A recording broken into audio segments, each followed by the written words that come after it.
Good morning, everyone. It's a beautiful day out here now. It was raining earlier, but the sun came out just in time for the Secretary of Housing and Economic Development to come to Revere to listen to the mayor, Department of Economic Development Head Director John Festa, and a number of other city officials, the city planner Frank Stringy, talk about the city's vision for future development and to show them the development opportunities that exist down here at the beach. We're going to go from here at this point and listen to the conversation with the mayor and some words from the Secretary of Housing and Economic Development.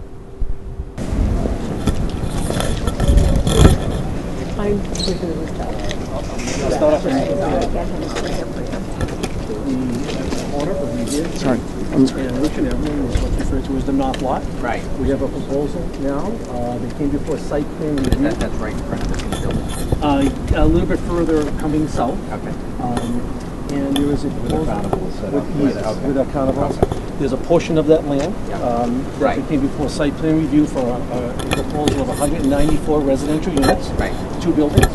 A company from St. Louis, Covington, is coming in, and very unique style building. They're in the works. They're planning on, if everything goes well, which continues to go well, in the fall of this year.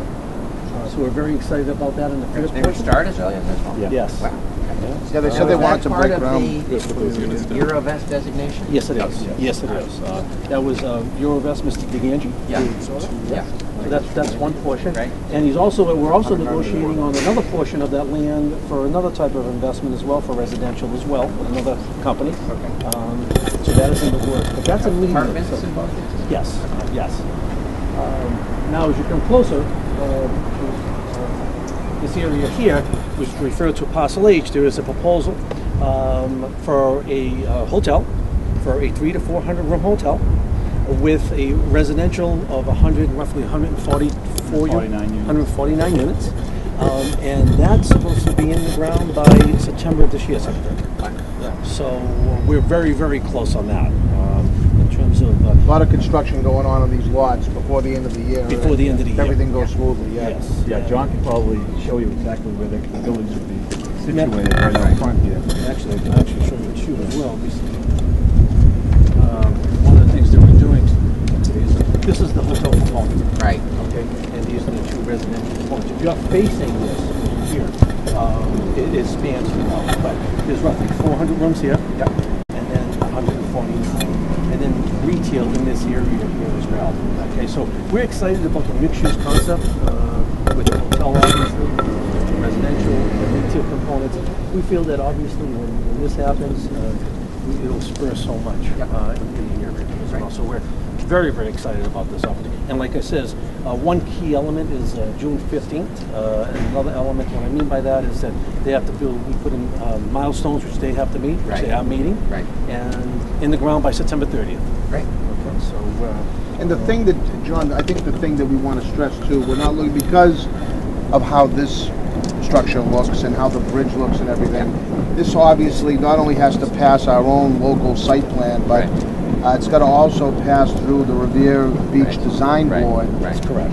To make sure that everyone's in sync with the quality of the project that we want to see here. We don't just want people to throw up junk. You know, we want it to look really, really nice, and so you know, we have some leverage on that with these private developers on how we're gonna make that happen. That's correct. I'm saying we wanted to make it unique looking, something different, something appealing, something, you know, very a lot of quality in the construction.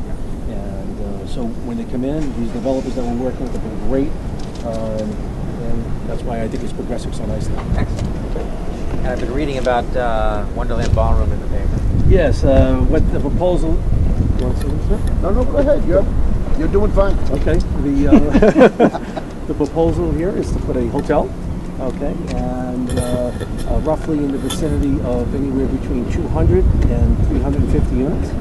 And what they're doing now is they're going through the process of People are feeling good about that even with a hotel here? Yes. The way the market shows right now is you could almost put in another anywhere between 1,200 to 1,600 rooms, and it still wouldn't be overly saturated. Right. Yeah, the market is still that strong. So When they come forward, we had a meeting in the mayor's office. They showed a preliminary, very preliminary design, but well received. Well received. It's So. privately owned property. Yes, it is. Yes, it is. And do they have some rights into the parking here, or is this their parking lot? No. According That's to, all MBTA. That's, yes. All the parking was within Gonna be in the in the confines of All the right. actual construction. Great. Now, what are you hearing about over there? Yeah, let's take your attention over here. We can go to this. No, please.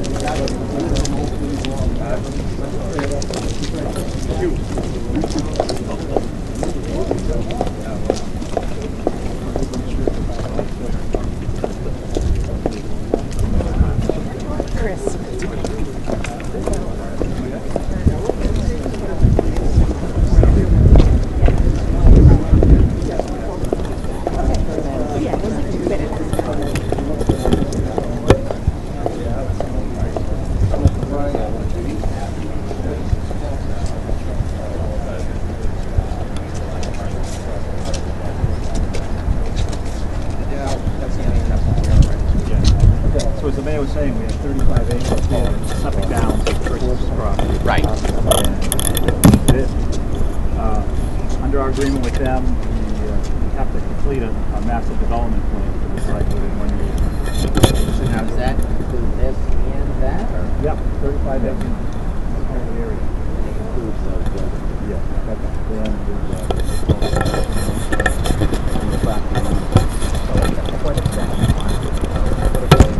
the component of all this is commuter rail line runs. You see it Right. right here.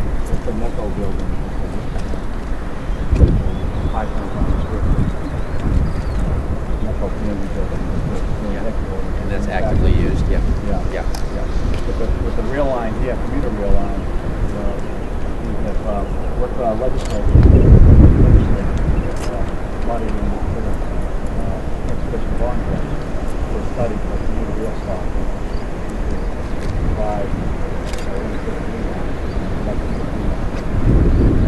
Where are the closest stops at this point? Chelsea? Yeah. There's nothing in there. So people coming off from the commuter rail stop here and connect to the blue line with the downtown airport. Right. You'd have to get some sort of a people mover or something to get them over the blue line. Or a large mixed-use development. And you've heard discussion talks about resolution. There's actually another professional Boston sports team that has an interest in this site as well. So that I'm not sure exactly for what, but I've been told that there's some interest here. So we'll see what that brings. But there's so much opportunity on this land. I think particularly once all this gets going, I think that land just becomes that much more valuable. It's just going to feed off each other. Well, what you have to do is you get that a master plan and plan a property and make sure different various alternatives that could possibly be active because there's so much potential here. We're getting a lot of interest from a lot of different varieties of entities. So I think a key element is And what's your sense of the time? Are they thinking, we got to figure out where we are with Suffolk Downs first, and then we can think about this? They want to secure the license. The gaming commission's on track for 6 months. December. Yeah. I think we're going to wait until something happens there before. Right. But you can see it as an extension of our TOD development. Massive transit-oriented development. How does that mall work? Well, we had took a big hit, Stop and Shop. They came out now. They consolidated. Now we're doing a big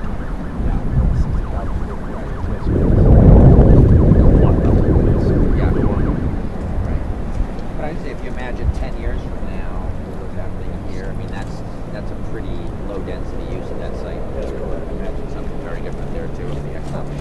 That could play into this Yeah, area absolutely. very nicely. Absolutely. However that ties in. There's a lot of different visions as to what could possibly happen if you tie it in with the master plan of this site. Right. Absolutely. It was originally part of the. That was part of. It was. Yeah. So. Yeah, depending upon what goes on here, that's was the no park. longer highest and best use over there. That piece. Yeah, that's where that piece came from. That's the full mall. I've been around so long. Nice I've development been around opportunities. too long. I know everything.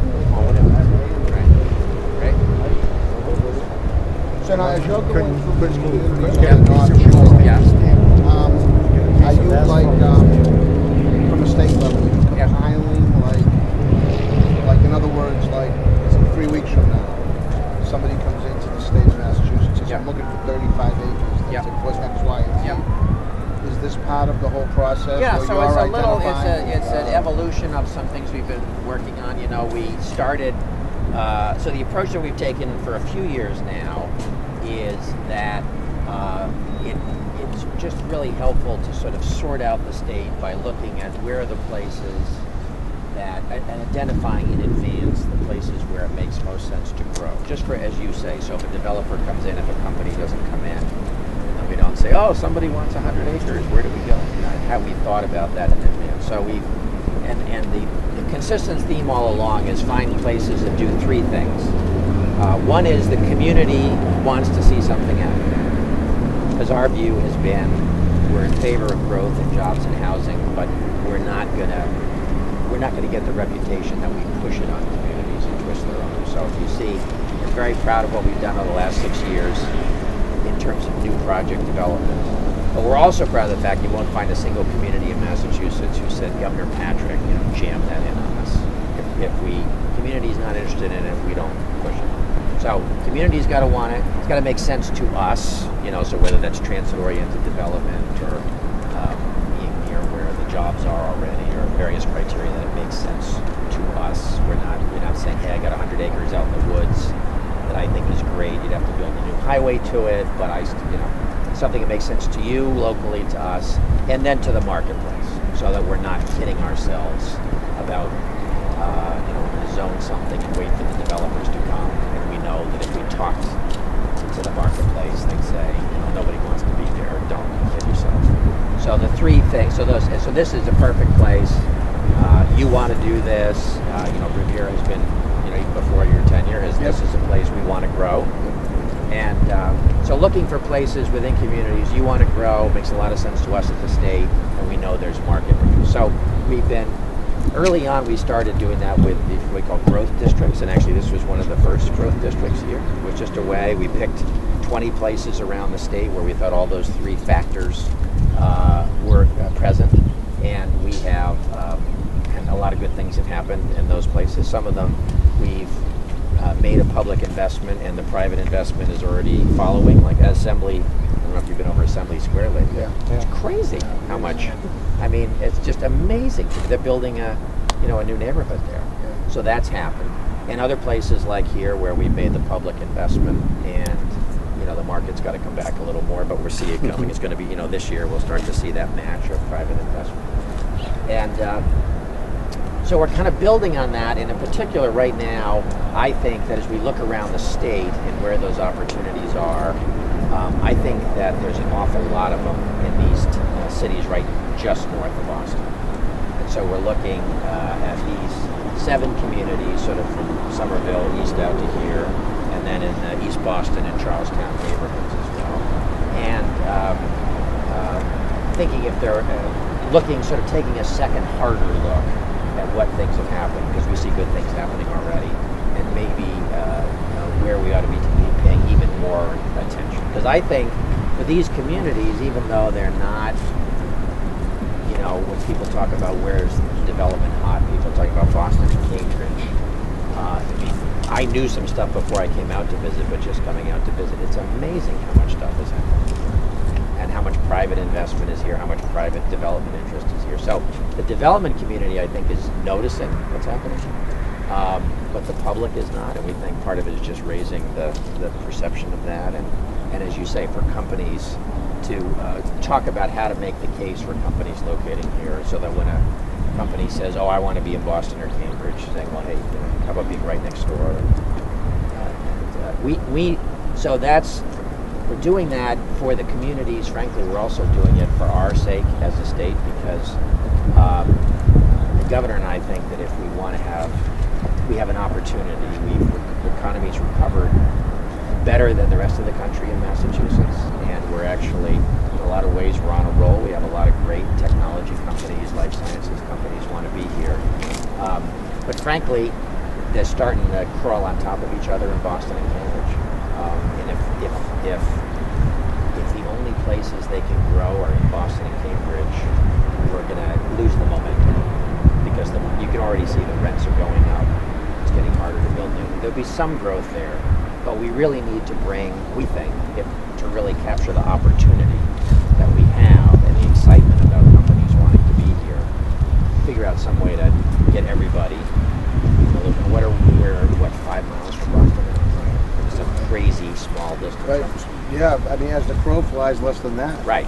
So to say, look, I'd rather when you're talking about Boston, so we've seen a little of that change in attitude for Somerville. Right. We've seen over the last 10 years that companies and people who may have thought they want to be in Boston and Cambridge are now getting comfortable. Somerville's interesting as well. So to continue that and then look at all these opportunities across the board, and that are places, whether it's apartments. I mean, the apartments you're talking about, for just as nice and just as big an apartment here, it's probably going to be half, 2/3 the rent of a downtown Boston apartment. Right, that's correct. And so that's a huge, if we're trying to keep young talent here, that's a huge opportunity. And you have them right here on the blue line, which is the goal, I'm sure. One of the reasons why you guys funded this, to keep the traffic down that's flowing in and out of Boston. And so in an interesting way, so you've got so one of the things that happened in terms of the perception of people, right now the red line for the tech community, the red line is really their anchor. If you look, that's where the companies locate. Kendall Square and all that. Kendall Square, and then up, Central Square, Warner Square, Davis Square, down to South Station. That's where the companies locate, and the talent is looking for places, and the red line is where they're using that for a commute. So we've got an orange line coming here, we've got a blue line coming up here. There's absolutely no reason we can't make those same connections, and it's just you get wherever you want, 10 or 15. So one thing is to talk about how do we,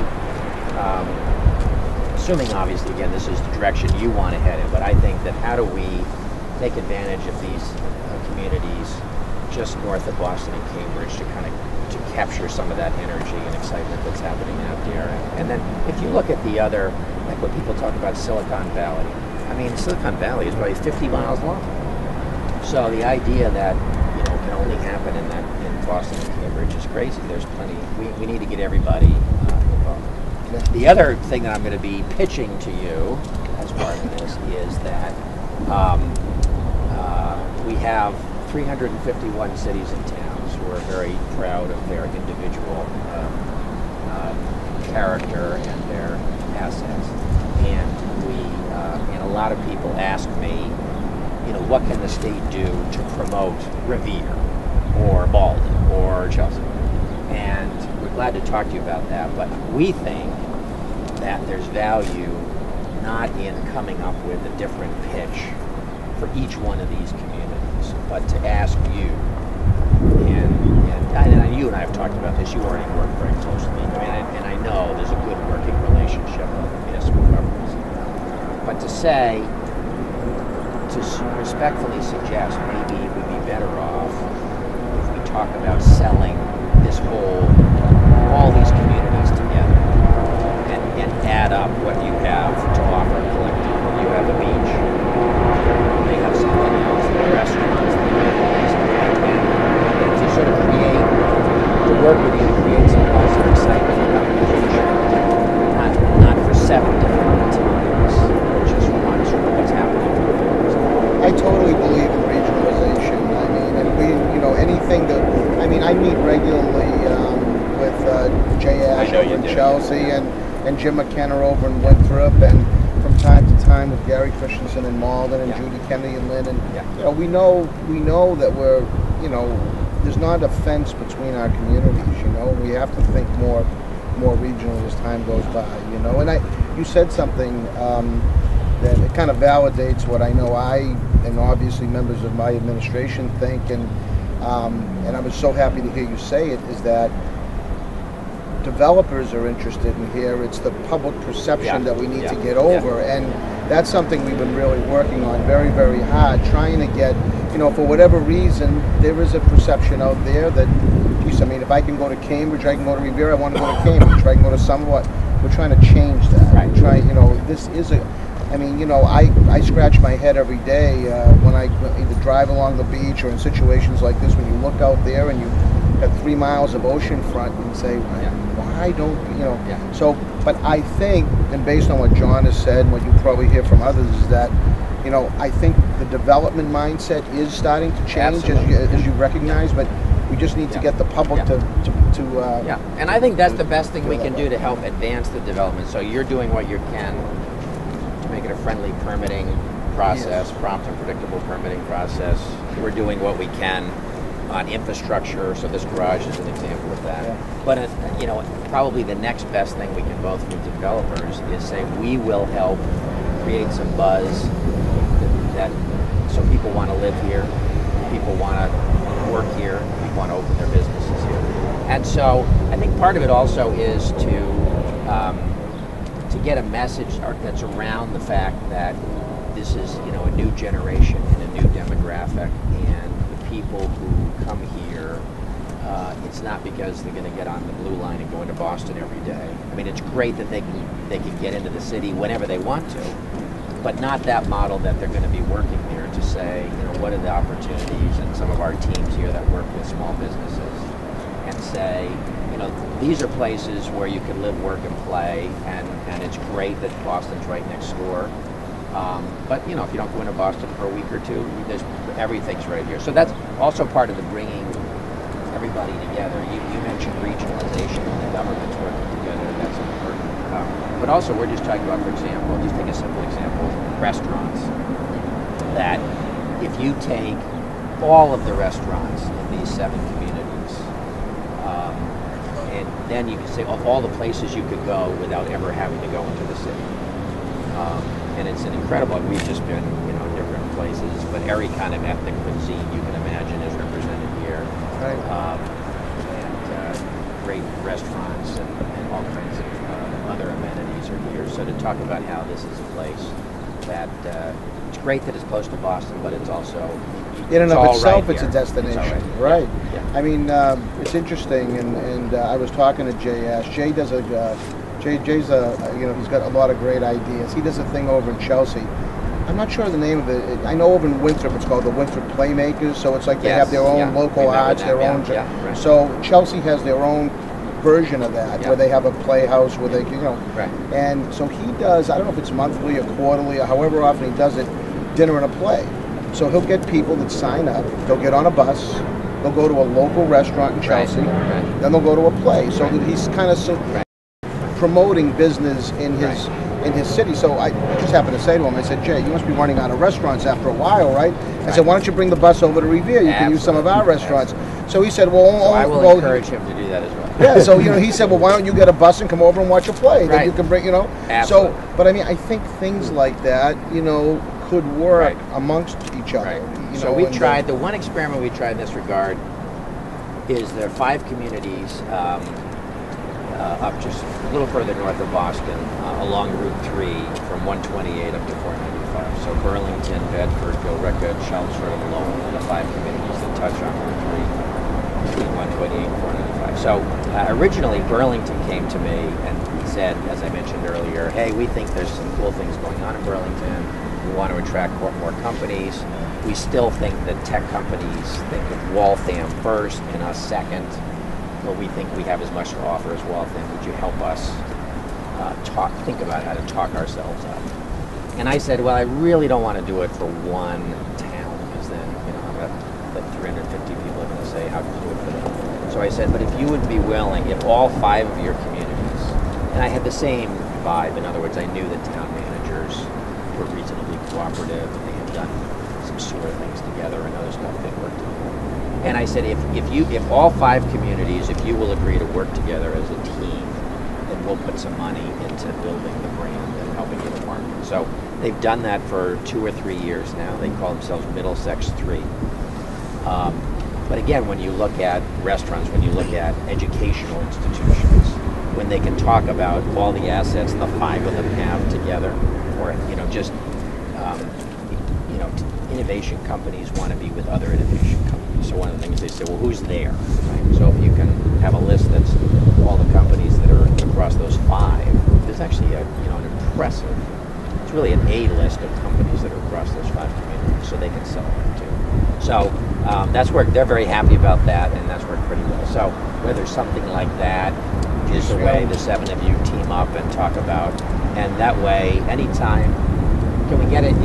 And my pitch to you would be that it actually is good for Revere or individuals. But if you get in a place where anytime a good thing happens, a new company locates here, a new hotel goes up, a new restaurant opens, that is something you can sort of all take credit for and promote and get some buzz about it. Whether that, to think about whether that might be the best way to raise the profile as part of this thing.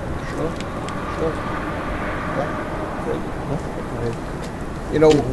We're talking about this site. Some people will, think I'm crazy, still think I'm crazy. But I used to, before we started talking of the revolution and talking about other possibilities, I used to think, that I guess following it after the Emmanuel College model, where now Merck is in the back there, and if you could ever, where colleges are running out of space, maybe they need a campus somewhere, but to bring in like a Merck or something that can create its own kind of separate industry, and then change some of the housing. We've got some. You walk down Shirley Ave with us. I mean, a lot of that area could really use some revitalization, and turn that housing as a result of something like that. But this, I don't know. I mean, I think like John mentioned a master plan. I think a lot of what we have to do is think about, okay, what do we want here, or what could the potential uses be, and then start. So that's part of it. If you've done that homework, then it puts us in a position that when we're talking to companies, we're interested in here, and then we can start, just getting you on the short list, and we can just take a look at this. And so forth. The other reason to think about the 7 communities together is also, so for example, if there is a Merck, to use yours, and the truth is they look at this site and for whatever reason it's not perfect, you should want them to go to Chelsea before they go to the South Shore or Metro West, right? You know what I mean? The reality, I would tell you that you should want that. Yep. Because the more that companies like that are in this neck of the woods, then the companies don't just think of as their neighbors as the ones who are exactly in the same community. If the more companies like that up here, then the next company is going to say, oh, okay, well, I can talk to those guys. Why do they like it here? They can get the talent. It's easy to get in and out of. All right, we can make that case that it's a great place, but if they've seen a similar company make the decision, that makes it a lot easier for them to make the same decision. Yeah. And so we can, I think, to get it started on this side of the city. I mean, if good things happen in Chelsea and good things happen in Lynn, it means eventually good things are going to happen here. If you see them going to decline, chances are that's going to happen here too. So, well, and as I say, if you take the average person today, you live in one town, you work in a separate town, and your favorite bar and restaurant are in a third town, probably. And so, if that's what it's not. If the company opens next door, it actually, for a fact, now there's people with disposable income are going to be spending something. We're in constant contact with the director of economic development, like in Lynn, Chelsea, Malden, Winthrop, really working together. And whether it's help in joining an economic development summit, or just in cooperation, it's been very, very positive. Well, that's the other reason I like this area. Is the Massachusetts is the 3rd most densely populated state in the country, and people are very protective of their quality of life here. So it means for a lot of cities and towns, they agree in theory that Massachusetts needs to keep growing, needs to add jobs, needs to have housing, but they're not sure they want it to happen in their community. And there's just a lot of ambivalence about that. So that's part of the reason that we did the Growth District Initiative, to start to say, listen, we're not going to twist your arm, but we're looking for volunteers, if you will, for people who say, no, you know, the perspective of our community is new jobs, new housing is going to be better for our community, and people we can partner with. And it's really true across these 7 communities, as you've seen. You must get the same feeling, John. Yes. There's a common, you not only are willing to work together, which is great, but there's really a common perspective on the future, which is you, all of you that I've talked to, you know, would love to grow, and you see that as making a better future for your community. So I was up in Malden earlier this week, I think, and no, I guess it was the end of last week. Yeah, and so, for example, I was walking around town with Mayor Christensen, and he has 3 projects that are going to total about 500 new apartments right in the downtown. I mean, we literally walked three blocks around and saw all the sites. And so as we're walking around, I said, well, so tell me honestly, you know, you're very bullish on this and you're excited to show me these things. Aren't there people grumbling in town about, oh, what's all this new building going on? This is, you know, change. We're nervous about this. And he said, and I have to say, everybody met on the tour, there was not that kind of pushback that you would see in a typical Boston neighborhood, right? Yeah. Or in a Massachusetts neighborhood. That you know, whether it was the shop owners, the Chamber of Commerce, city council members, everybody's saying, no, this is, the more people we have here, the more vitality. It's going to bring people on the street. It's going to help our restaurants. This is great for downtown. So, and I see that, you know, you and I have talked about it the same way, and I know you feel the same way, and a lot of feedback from Revere in that same direction. So that makes you great partners and makes us particularly interested in partnering with you as well, because we can see that you share our view that you got to keep trying to move forward, and that's the way to be successful. If you try to stand still, you're going to start falling behind. Exactly. Well, it's like businesses, right? I mean, once businesses stop growing, there's only one other way to go. So got to keep pushing ahead. So, well, awesome. Next up, we're going to be going downstairs, and we're going to show you footbridge and MDC facility. Yep. That's the secretary. I think they may want to do. Did you want to do an interview with the secretary down there when we get down there? I think they may want to do something. Yeah, after you get to the other side when you're done with the... It's my great pleasure to be standing with the Secretary of Housing and Economic Development, who's touring Revere, particularly the Wonderland Station today, and talking about some of the economic development opportunities going on in the city. What are your thoughts about what you've heard this morning?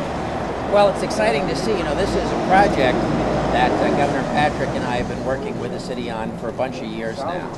And we've made some great progress with this great new garage and the footbridge, but we try very hard to find places where we can make public investments that are going to be matched by private investments. And of course, that's been hard to do with the Great Recession that's held us all back. So, but I'm here today because we're now seeing the signs that private investment is coming. People are interested in building apartments here, building hotels here. And so really learning more about what that's going to look like. But it feels like this is really the seed that we planted a few years ago is now finally starting to grow. As a long-time resident, let me tell you, man, it's been a long time coming, and I'm so happy. You know better than me even, yes.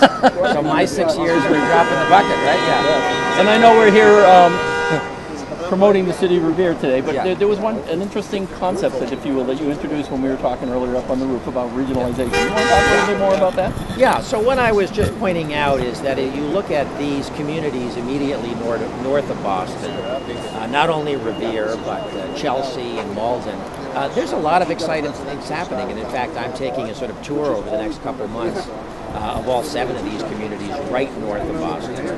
And they all have a lot in common. They have great transportation access to the big city, but they're also in their own right great places to live and work and play. There's new businesses opening here all the time. There's new places to live, much more affordable than in Boston and Cambridge. And a lot of interesting amenities. For example, you've probably seen just the growth of restaurants around here and the diversity of restaurants. It's been wonderful to see. So we think there's a real opportunity. People know about Boston and Cambridge, but we ought to be talking up what's happening here north of Boston as well. It's very exciting, and it's the kind of thing that young people looking to start a business or work at a tech company, this should be a great place for them to be.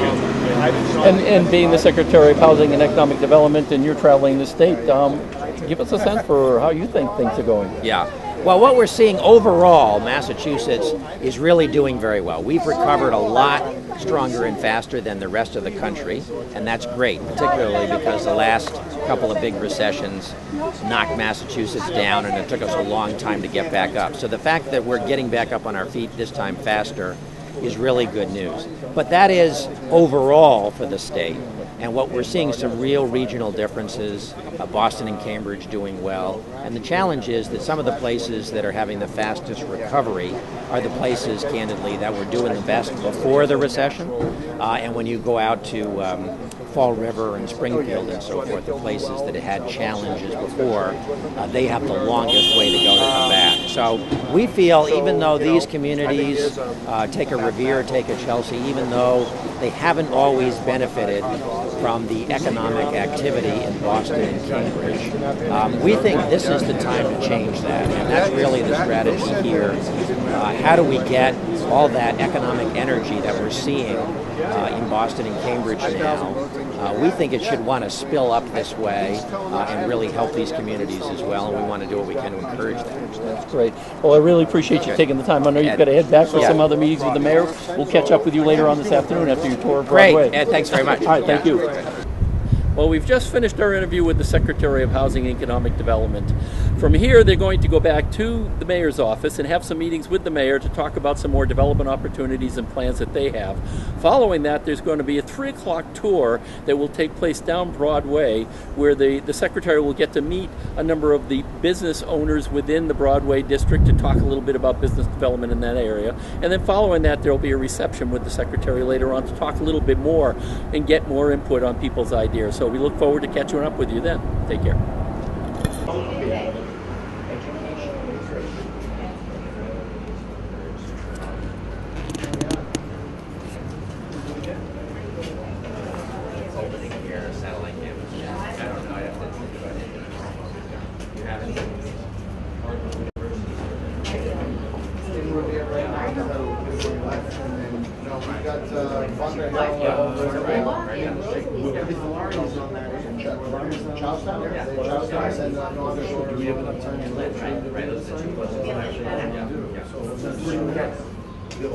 All right.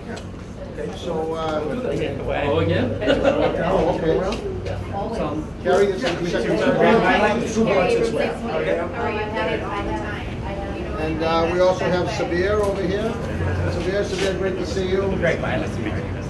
One of our local business owners. Is Sylvia. Very excited I am about the stuff right at the station. Now is this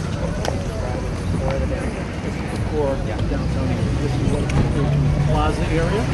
Okay. And a lot of the developments that are taking place this corner here, 2 blocks down.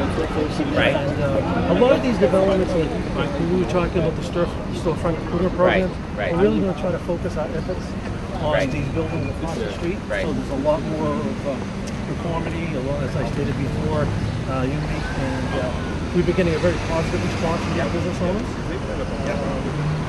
But these businesses, this one has been 15 years, as you can tell by the size. From the side. Yeah. And, so it's but we're also going to be dealing with sidewalks. Yeah. Like you can see here, a lot of the aesthetic approaches. And now, so the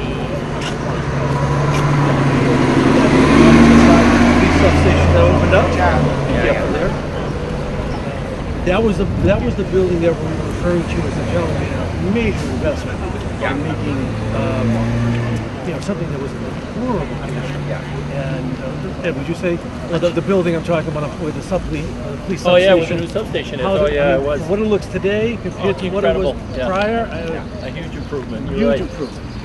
well, that encourages you to keep going too, because when you see that people are willing to invest private dollars right now. That's correct.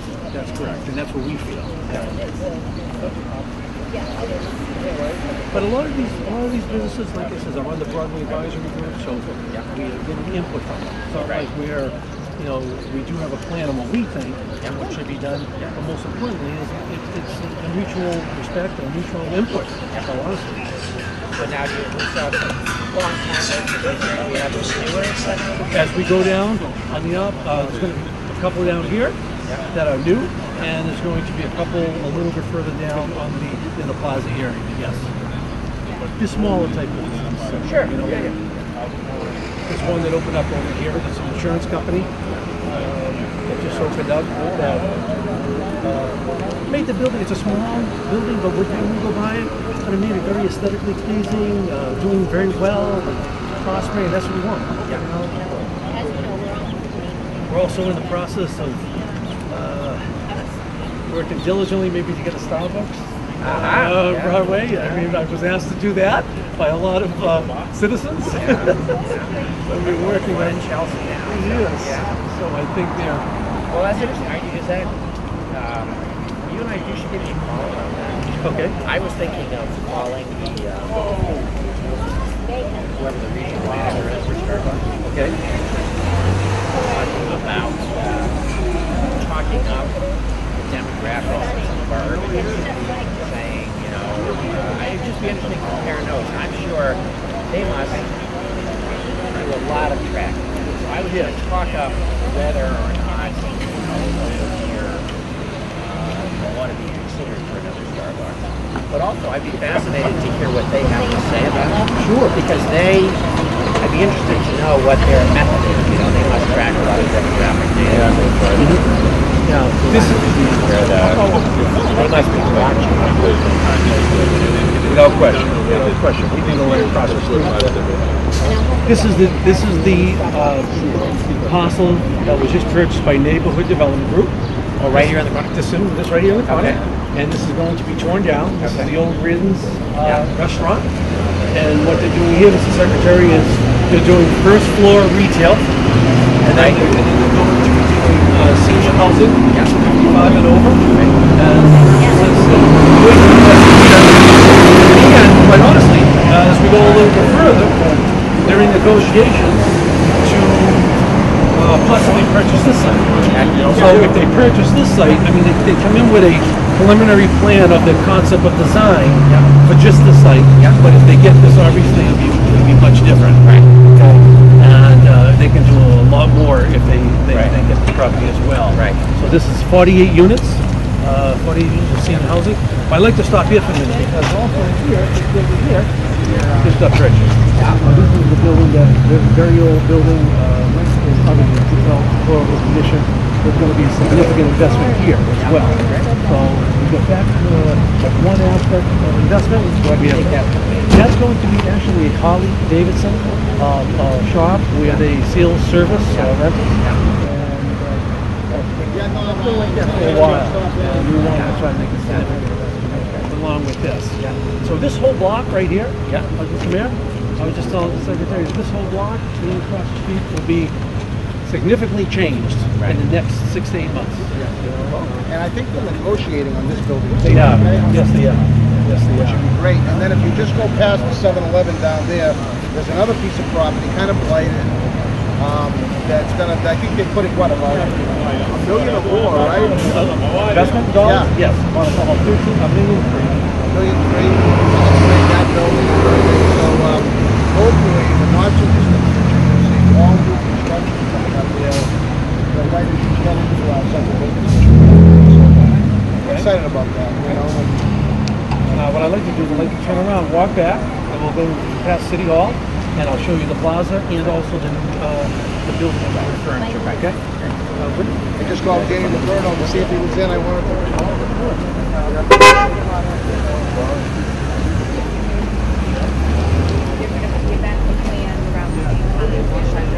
So now, how do you,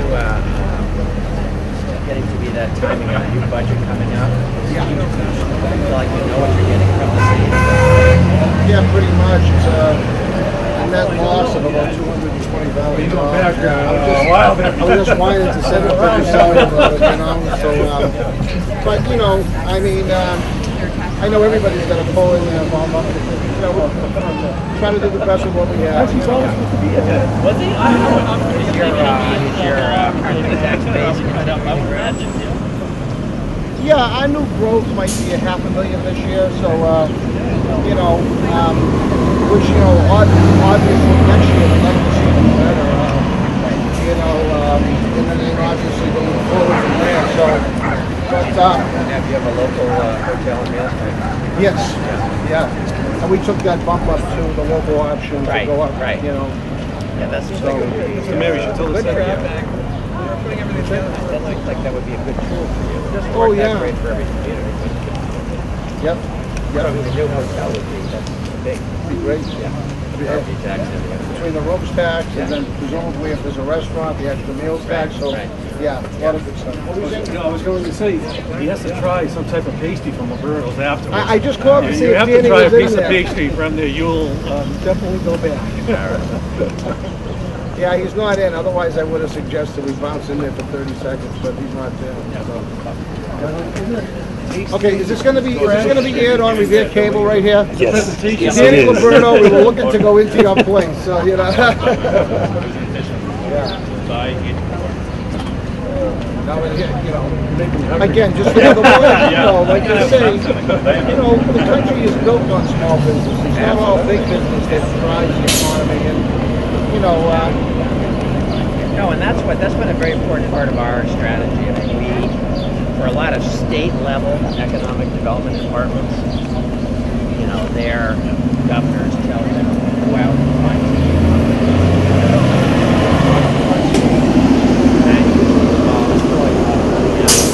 we don't think that's very productive. We want to be a place where people want to start small businesses.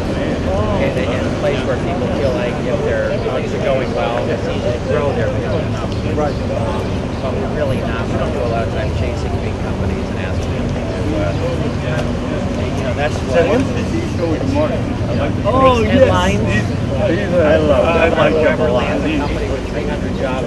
You drill down and see what they had to promise. He's a nice gentleman. So it's really nice. A better deal shows the investor. Yeah. Well, that's a lot of the reason why we're doing what we're doing here with whatever limited funding we have is to, you know, drive the small businesses down here. Thanks, sir.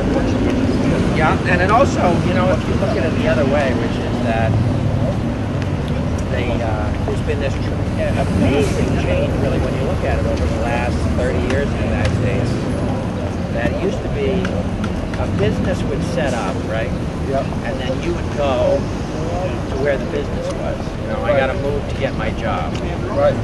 Now, it's almost exactly 180 degrees, and the companies are choosing where to open their offices based on where the people are and the talent is. Yeah. And so if you actually, by creating places where the people want to be, Yep. that's actually business development. Yep. Because if you can say, look at all these people, you know, the people you want to hire, look how many want to live in Boston, greater Boston. That's the number one. That's what for recruiting companies, that's the number one thing. What are you going to offer us? Well, before we talk about tax credits or anything, what I'm going to offer you is that you're going to find it easier to find all the talent you want here than pretty much anywhere in the world. Right. You got a great labor pool. You know, great universities, people ready to go. You know, And they're ready to go happy to work here, and they'll stay here, and they're not going to jump ship. They'll stay with you even when it's time to raise a family. They'll stay here. That's why I'm not so, you know, a lot of people are very anti-residential development. And, Yeah. you know, it's not necessarily all negative. You know, I mean, if you're, you know. That's our big pitch. Actually, that, you know, we said housing, people used to think of it as good from the state level, but not good for the community. And we say if you look at it, actually, so many cases of more housing is being community. Yeah. And especially downtowns, because you need the people walking into the town. Yes.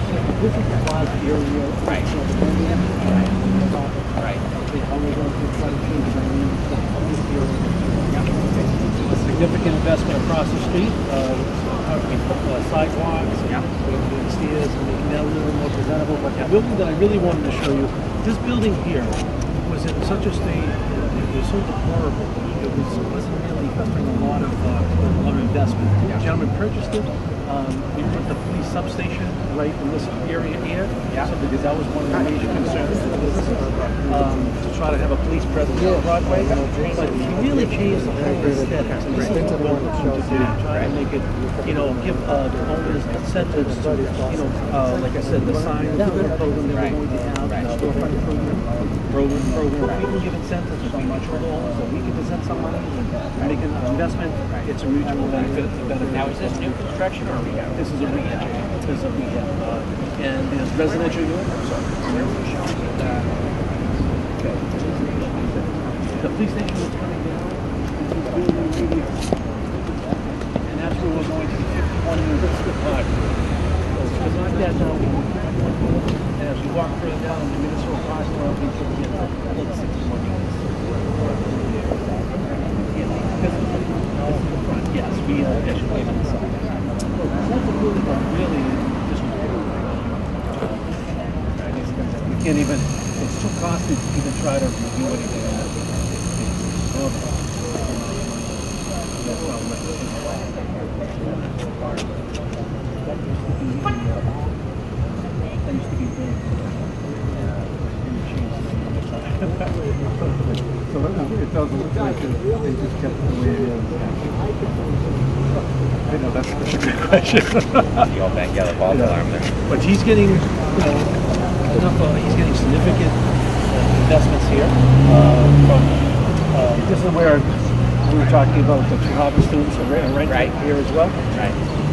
He also bought that building as well. That building across the street. He used to do Christmas shops.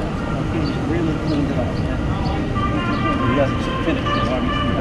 That was a building that was a little bit and also the people that were renting there were not desirable. In a lot of ways, they just drugs were in there and so forth. And now that's current.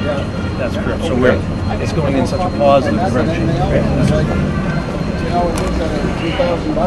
Listen, a lot of the buildings that you see as you're coming down here have been buildings that have been here for years. Years, as you can tell by the brickwork and the brick veneer. Right. And obviously, in today's times, it's more of a lot of very solid. We do. Buildings that have been there for quite a long time. People's United Bank, they used to be the Amber State Bank across the street. Right. They made a significant investment there. Brick veneer in the front, stone wall in the front. But these are some of the businesses that you're going to see that startup businesses with a little bit more diversity. As we come along here. Well, hold on a second. What's the minute? Why don't you go say ahead of something? Another small business success story. Please. No, please, go right ahead, please. Go ahead then. The Secretary of Housing and Economic Development works for the government, so I want you to look at some of our small businesses down here, and you guys have been a great business on Broadway for how long now? You've been here for what? 6 years? So they're really doing good. How you doing? Business coming back for you now? In fact, there was it's sometimes called stippling around. So, but they've been great, and they actually very active in the community in terms of helping out when, when we need something, different events and things like that. So they've just been great. So I just want to have the secretary have a chance to say hello. Take care. Thank you so much.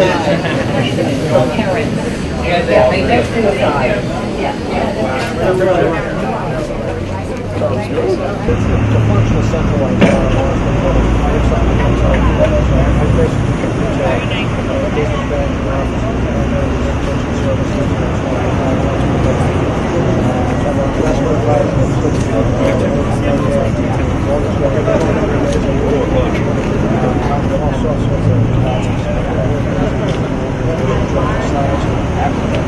the good news is, the good news for us is, how much Head up the years service in the college, my branch is over 100 years in this location. I get back to just this location. Hours, the bridge, their bridge makers, right. This has been a thankful amount. Thanks for taking us. Great job. Jerry, sorry. Oh, you know Jerry? What's this?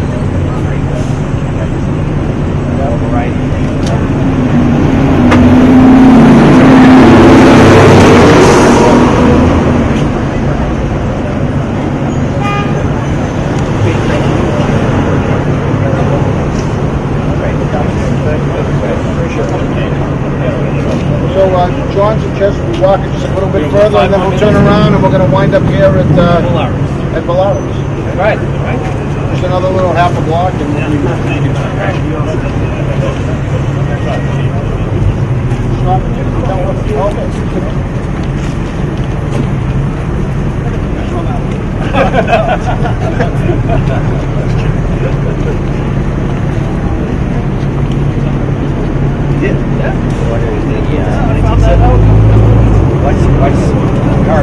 So, I mean, if it were, now, okay, so this is my sale, and not that I'm, because you're not on the gaming commission, but if you were, my sales pitch would be, if it went anywhere else other than Suffolk, they're starting at a net job loss of about 300 people, because Suffolk will close, there's no doubt about it.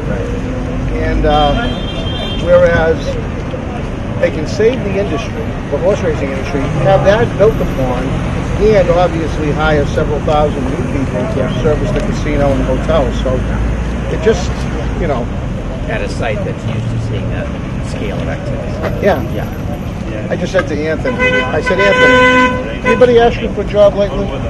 He goes, are you serious? He goes, every day. I said, I said, listen. Be careful, sir. I said, we're ready to go.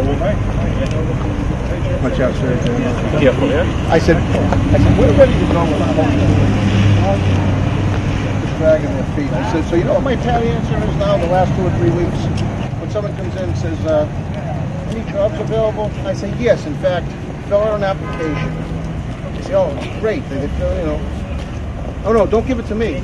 Bring it to me, I'm a Nino in Boston, okay? Because apparently they've got an abundance of jobs. They don't see the urgency to get this thing done. Like, I didn't get it. Like, just driving me. Well, I think it already has to a certain extent. You know, you got Dan Conley talking about a citywide vote as opposed to. And we're stopping here. We're stopping here. We're going to cross here and go back. But I wanted to just point this building out. This building is fairly new. I would say about 5 years old, Mr. Mayor. A little longer, but yeah. Significant investment here. This used to be a building that was run down as well. So the gentleman purchased it. The building is significant investment. Offices, retail as well. We're happy. You have the Cambridge Health Alliance for the first floor. Okay. Yes, right? Yeah. Yes. So this is what we're looking to do. We're looking to the station sector. And then we got Companion's Restaurant at Connor. It's a local restaurant. He made a significant upgrade in his building as well. So we're trying to, you know, do some things to show that we're being actively participating as well. Yeah. Well, I think they have to go through the same. They do. You know, the people have to want it in order for them to. Absolutely. But I'm just saying this, the casino ones, I think it's sort of settled out. Thanks.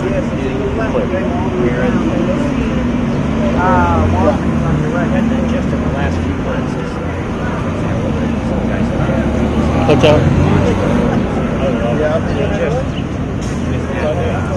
turned it down. And I think most of them will go away, but there's sort of this flurry about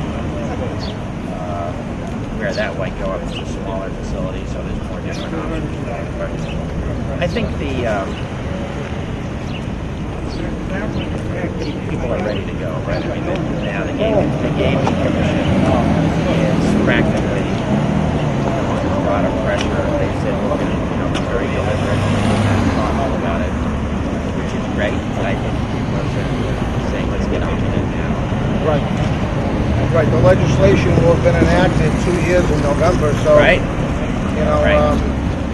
In the meantime, you still got people collecting unemployment. Absolutely. You know. And this is the time. Yes.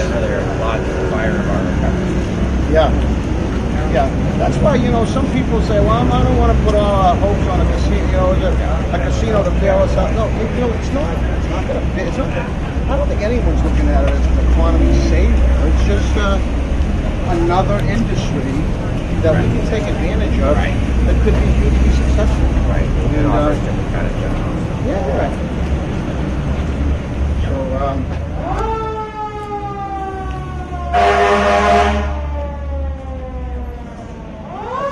I don't know how much money they spent in here.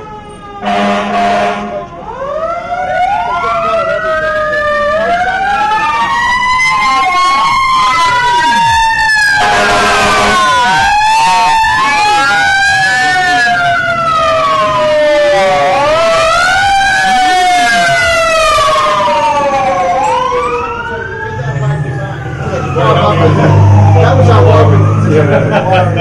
Hey, Bob, how are you, my friend? Nice to see you. Thanks a lot. Appreciate that. Hey, Seth, how are you? Good, very good. How are you, sir? Glad to go. You saw what this was before. The Walmart, I'm going to get on the welcome and doorway today. How are you doing? Very good. How about yourself? Very good, thank you. There's a roadway. It's cool in here, right? I was meeting Chelsea River when I was there.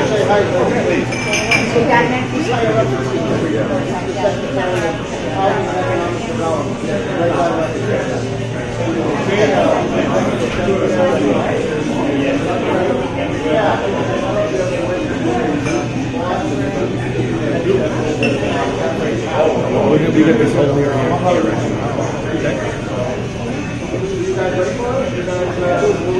Hey, John. Well, how are you? You good? I'd like to see you, John. You're okay? Mr. DeLone? It's a good pleasure. We get this area here. Okay? No.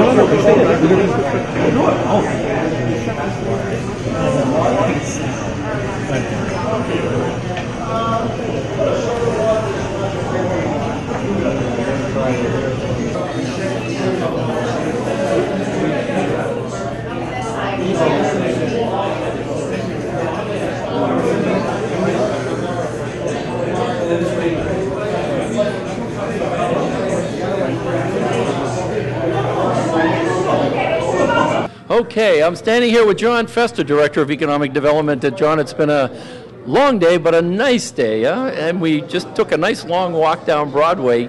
Can you give us some of your comments about how the day went? It went very, very well. It was exciting to have Secretary Bielecki here to look at the many opportunities that we have in the city of Revere and to just show them the many assets that we have. And we work very well with the state. And for him to come down and look at Broadway and to look at the beachfront and to look at a lot of different opportunities that we have, it was just exciting to have him here because it just shows that we have a good partnership with the state and we're going to continue in the future. Yeah. And he seemed very interested in all that he saw. Anything in particular that kind of caught his eye or imagination?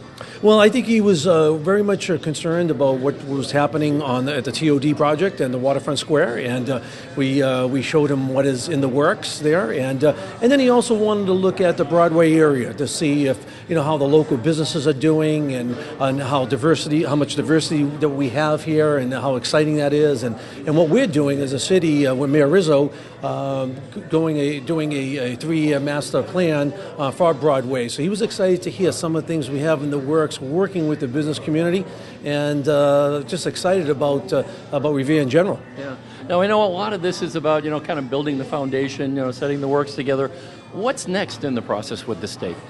Well, we want to keep our options open because what's happening right now is there's so many things happening in Revere could possibly happen this year. So when it comes to funding mechanisms, we want to make sure that we have the ability to be able to approach the state and to be able to work with them to provide certain incentives and certain types of funding that will enhance development in the city. And that's what we're trying to do. And Secretary Bielecki has been phenomenal to work with. And one of the things I remember you mentioned when we were over at Wonderland earlier today is about the work that will be that will be starting this year. Tell us a little bit about those. Oh, very exciting. There's one development that we're working with on Parcel H. They have to start construction by September 30th of this year. There's another milestone, June 15th. But we're very excited about that because that's a hotel development with a portion of residential development. And then we're also dealing with, on the North Lot, we're dealing with a company out of St. Louis, Covington, that's going to be going forward with another residential development as well. So what we're doing there is we're seeing residential, mixed type of use, residential, also a major retail, 50,000 square feet of retail that has to begin in September. So when I say that this is the year for Revere, I truly believe it. Yeah, well, your lips to God's ears. I'm looking forward to it too. Look forward to it. Thank you for having me. All right. Thank you. All right. Okay. Been the end of a long day. Mayor Dan Rizzo and Secretary Bielecki. Secretary, I'll start off with you. We talked earlier today. Since then, we've taken the tour on Broadway, and you've met with some of the businesses. What other thoughts do you have about today? Well, I think it sort of confirms my suspicions that this is an exciting place where things are happening, and to see, one of the challenges of this Great Recession has been these neighborhood downtowns have really struggled. So to walk up and down Broadway with the mayor and to see a lot of storefronts doing good business and to talk to some of the owners, feeling very bullish about what's happening. And it also seems to me there's a real good partnership between the businesses and the city. The other thing we like to see when we are making public investments is we like to see that the private sector is investing in turn. So when you walk up and down the street here, we saw some of the lighting and sidewalk improvements. That's public money that's invested. But we also see business owners investing in their storefronts and in their shops. So that's great. That's when things really happen, when both sides are working together. And Dan, I know you've been working for a few years now. Remember the first luncheon that we had at, I think it was down the street at Companions, when you were talking about the revitalization of Broadway. Yep. And so finally today to be able to take a walk with Secretary Bielecki, what's going through your mind as we were doing that tour? Well, I think it's great to have Secretary Bielecki here in the city of Revere and spending as much time with him and his staff here as he has. Really, the governor, the secretary have been terrific to work with, and it predates me. They work very, very well with my predecessor, Mayor Ambrosino, in bringing in a lot of public money that's helping us spur, I hope, what's going to be an awful lot of private investment. We're also sharing a lot of ideas about how we can improve our local economy right here in our central business district, and telling him what our ideas are, picking his brain about what his ideas may be on how we can improve upon that. But I think what you're going to see going forward is a real, whether it's through tax incremental finance agreements or some sort of public investment, there's going to be more of a public-private partnership that you're going to have to create in order to drive businesses into your respective communities. And so, as I say, it was terrific to be able to spend some time with the secretary that is committed not just to the city of Revere, but he's committed across the Commonwealth to make Massachusetts one of the top places to do business and to live, work, and raise a family. So it's been great.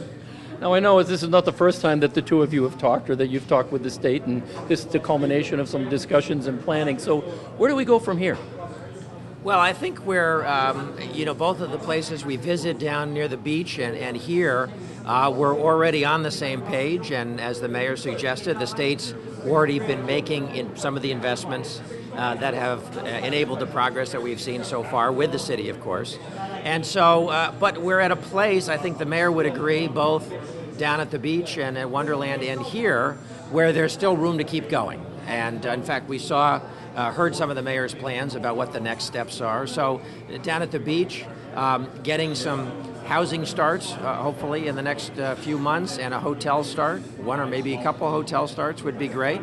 And here, things are looking good here, but there's still room for continued progress to have more businesses and to continue what we're doing to make this an even more attractive place. The other reason that we're here today is to talk with the mayor, and I know he knows that, but just as Revere Beach isn't just, a local attraction. It's a regional attraction, right? Thousands of people coming from all over. And Revere downtown and the restaurants here can be the same. This can be something that's not just a nice amenity for people in town, but it's something that people can want to come from all over to be part of this. Amen. Well, Amen. and just to follow up what the Secretary said, is that, we talked a little bit today about, how to maybe market our areas on a more regional type basis where, we're not just marketing Revere proper, right? We're marketing this whole general vicinity, Winthrop, Lynn, Chelsea, as an area, a larger destination because, I've always believed, and I've had these conversations with Jim McKenna and Jay Ash about how if their communities do well, chances are we're going to do well as a result of it. And I really, really believe that. And the Secretary is just reinforcing that he shares that belief and that, they're going to do whatever they can to help regions such as, may consist of 4, 5, 6, 7 communities and help them market those areas around the natural assets or the physical attributes that those communities have. So, it really, but that's the only way it works is when you have that type of partnership.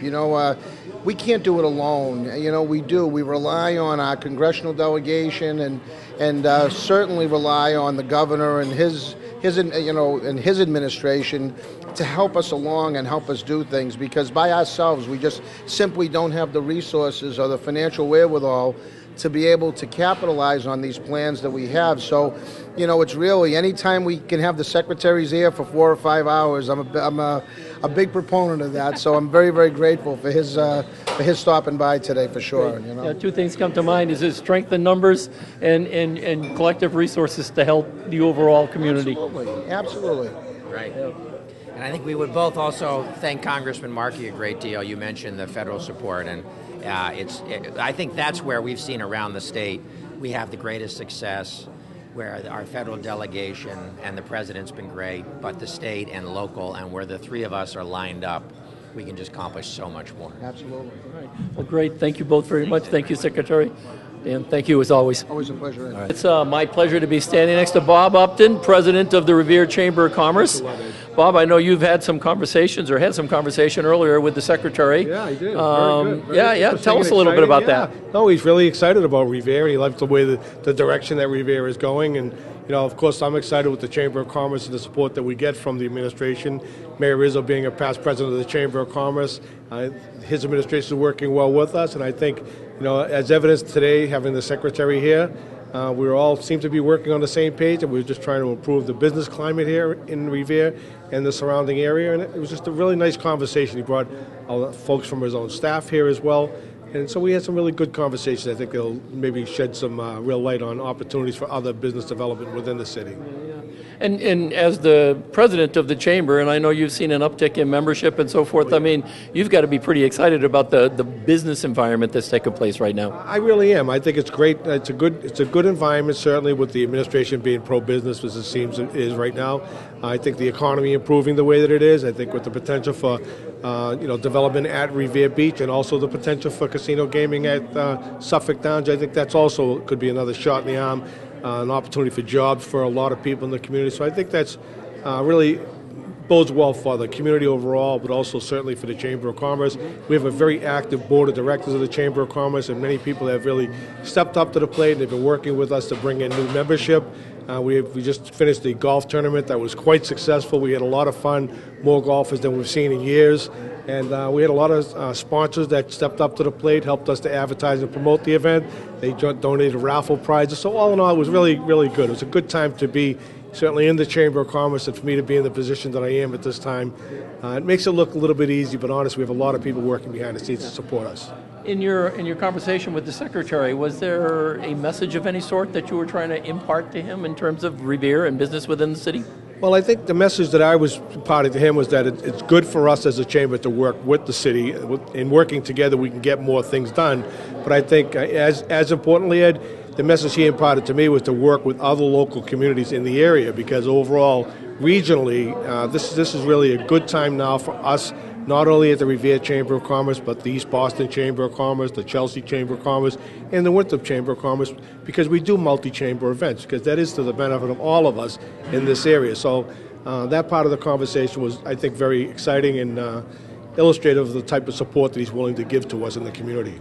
Yeah, collaboration seems to be one of the big messages I heard today in terms of the whole regionalization approach. And as you said, you know, the Chamber in Revere with the East Boston Chamber have been doing that sort of thing for a while now. We have been doing that for a while, certainly with your help as well, Ed. You know, you've been talking to the businesses in the area, and I think it's a message of inclusion. I think it's really important that we do bring other sectors of the community to the business community, businesses at the Chamber of Commerce, for us to reach out to those people that are starting to develop their businesses.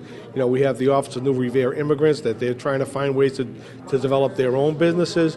The population shift has been significant in this, not only in Revere, but in the surrounding communities. And I think that it's to our benefit to include that population with the Revere Chamber of Commerce, because we at the Chamber want to reflect our community and the population in the area. And I think that's all to our benefit. Yeah. Well, great, Bob. Thank you very much. I really appreciate it. Thank you very much, Ed. I appreciate it. All right.